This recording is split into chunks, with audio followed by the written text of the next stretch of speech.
Hi, you find me in the shed, in my wellies and everything, and I just thought I'd show you something. It's nothing to do with magic and all that, but I do like making videos, and there's a bit of a problem I came across with video, and so I thought I'd solve the problem. Of course, I'm reinventing the wheel because there's very expensive gadgets out there that do what I'm about to show you, but you might want to knock one of these up and save a bit of money, that's all. Basically, the problem is when you're walking, it can, despite this, the camera having a smooth finish to it, and by that I mean the camera sort of sorts itself out. Particularly if you're going low, you get it's still very jerky, and you can buy these things called Steadycams. Steadycams can be a bit expensive. There are some cheap ones on the market. I don't know how well they work. And my cap's all stuck up in the air. Never mind. Used to belong to my dad, which is why I keep it. Right, so what did I come up with? Years ago I owned a tray that you couldn't spill the drinks. It kept the drinks level, it said. And it had a bubbly ball on the top. So I went into the shed, where I am now, and I cut up all these little bits. And let me take you through them. I marked out that as the size of a dinner plate really, and I just cut around it with a jigsaw, and then I drew that shape up. It's a bit rough, I agree, it's a bit rough, but I put that then, and I cut this slot and that slot just by literally drawing on the wood and again trimming it out with a jigsaw, and then I put that in there. Right, now then this stuff's that non-stick stuff you can buy any hardware store.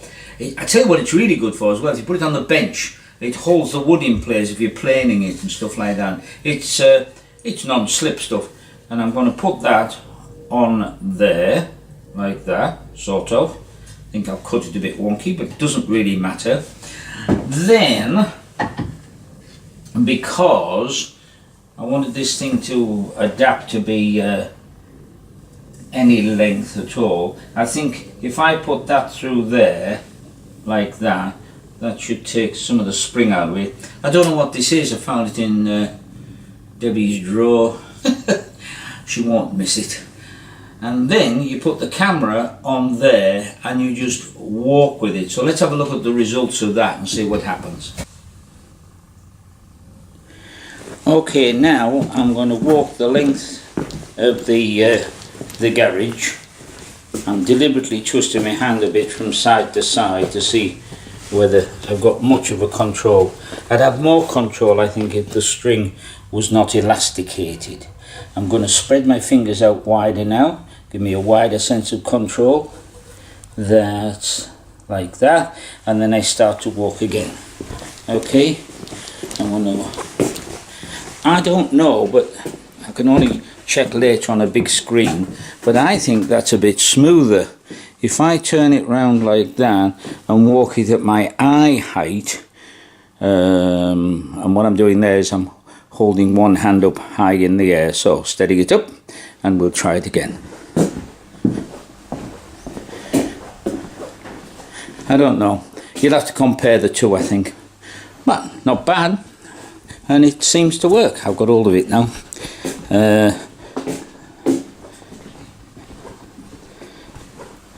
Pretty cool.